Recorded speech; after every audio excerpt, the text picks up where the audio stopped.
What's up, everybody, and welcome back to a brand new episode of Cars.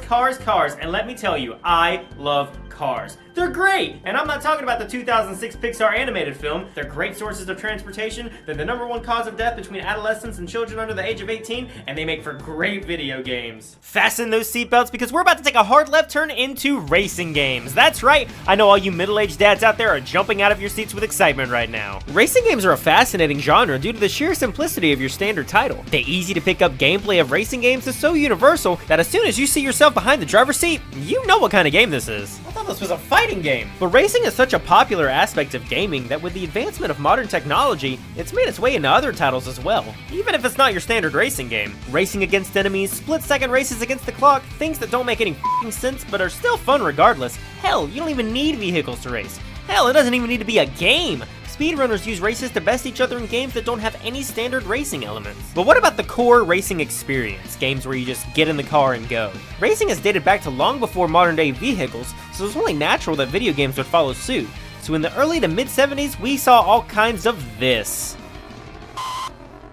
That sure is racing. To be fair, developers didn't have a lot to work with at the time, with video game arcades nearly unheard of until many years after these titles came out. Space Race, Gran Track 10, these are credited as some of the first racing games to hit arcades, but more or less, these were merely stepping stones to what would come later, as hardware limitations at this time were fairly evident. Now, if we're gonna look at racing games, we have to look at the one game that truly kickstarted the racing games genre, and that game was Pole Position, released in 1982 by Atari as an arcade cabinet. And listen, if we didn't have this, we wouldn't be blessed with this. Pole Position is widely considered to be the first true arcade racing cabinet, fit with a steering wheel and gear shifter, years ahead of its time. This was also the first racing game to feature a true circuit, which involved passing by cars instead of just a solo racing challenge. Pole Position is an often forgotten title as it's almost 40 years old now, but this was truly the game that laid the groundwork for not only racing games, but arcade cabinets in general. But with the advancement of technology, the jump to home consoles was evident, and the NES was no stranger to racing games.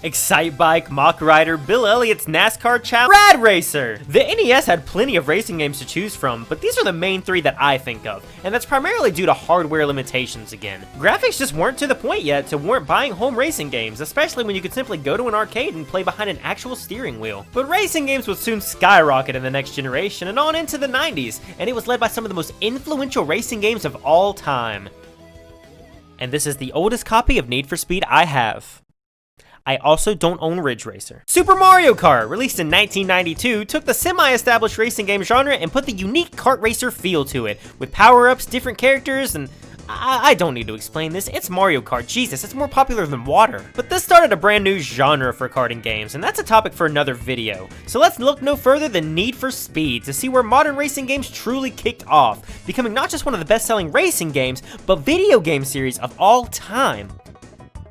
Ironically, it's right behind Mario Kart. The first 2 minutes of Need for Speed says it all. An opening cinematic showing off true videos loaded onto the PS1 disc, real pictures of cars that looked like they were taken in front of employees' yards. This was when racing games started to hit their stride, and I guess this is what we could call the golden age of racing games. Racing games around the mid-90s could truly capture their developers' capabilities. With newer hardware such as the PS1 and Nintendo 64, racing games were becoming far easier to produce at a higher quality. Games kept pushing the boundaries of what was possible at the time, but there was one major problem. Super Mario Kart, released in 1992, featured split-screen multiplayer, which was one aspect that helped lead to its resounding success, but other racing games just weren't picking up on this. Being able to race against your friends at the same time was exactly what the genre needed to push it forward into the mainstream, and that game finally came as Gran Turismo. Gran Turismo, or Gran Turismo, I'm not really sure at this point, released in 1997 and broke the mold for racing games in the late 90s. It wasn't as popular as Mario Kart or Need for Speed,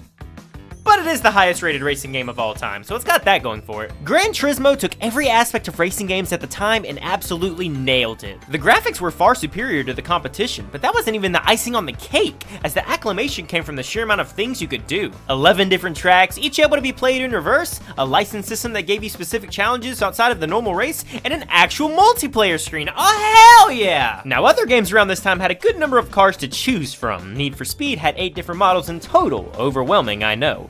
But Gran Turismo had 140.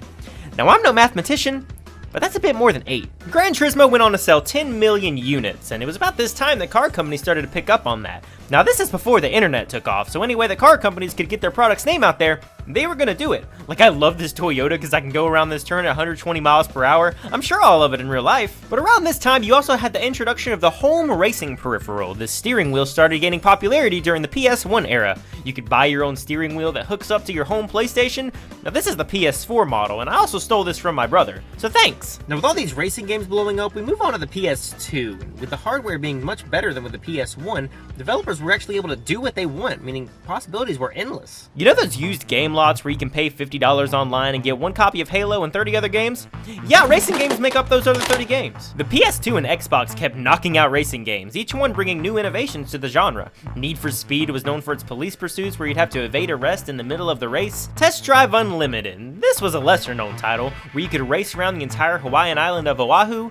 Tons of these games developed the open world style. With faster speed, you could load areas seamlessly and explore everywhere. You could even find law-abiding cars intervening in your race. Please don't try this at home. I think the standout title from my childhood was Juice 2. This was a lesser known title that I loved primarily for the drifting. Yes, drifting, one of the defining factors of racing games where you slide around the corners, feel like a badass, and hopefully not crash into anything. Drifting made way to drifting mini-games where you could be scored for how long, how close, and how consistent you could drift. Yeah, racing games around this time weren't afraid to experiment, adding customization features where you could add decals to your car or change your engine. I'm personally a fan of the 4-cylinder, but I gotta give some love to my 6-cylinder fans. Could've had a V8. But getting tired of cars? Well, do I have some news for you. Racing games aren't just limited to cars. No, no, no. We've got ATV Off-Road Fury, we've got Splashdown, we've got SSX. Anything that doesn't have cars, we've got it. But you want to drive a car so badly and do silly stuff? Play Flat Out, where you can drive a car and get points for crashing it. Please don't try this at home. But with all great strides comes the fall, and with so many racing games,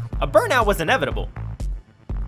There was 7 of them. There were so many racing games at this point that ideas were being exhausted, and any new ideas being implemented were being drowned out by the pure barrage of racing games.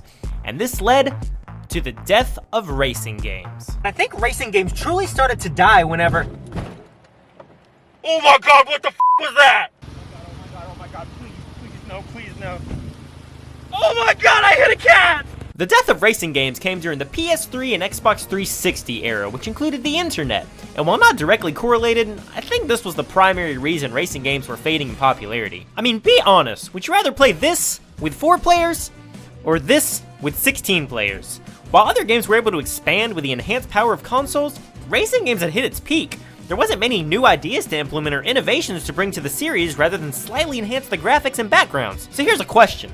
When did this come out during the PS3's life cycle? 2007 or 2013? This game released in 2004. There wasn't much left that racing games could do. Some titles managed to dip into some creative outlets, and the first one that comes to my mind is Split Second. This is personally one of my favorite racing games of all time. It consisted of racing through a TV show and a series of high-stakes challenges. The difference is, you were able to alter the course and cause explosions alongside altering your paths to try and crash your opponents to get the advantage. Blur was a game that I'm not all too familiar with, but this combined elements of karting games and realistic racing. 20 cars lined up on the track racing for the lead, but with power-ups scattered throughout, the chaos ensued led to some fun and interesting gameplay, and I'd like to see some more hybrid games like this dip into the genre. Racing games wouldn't tend to develop much after this, as racing games were being added into other media outlets. It was fun to jump in a vehicle and ride around, but players didn't want to dedicate a whole game to racing unless it was Mario Kart. I think the last big step for racing was Forza Horizon 4, which actually went on to win Racing Game of the Year at the 2018 Game Awards. This returns to the widespread open-world game design that old titles implemented.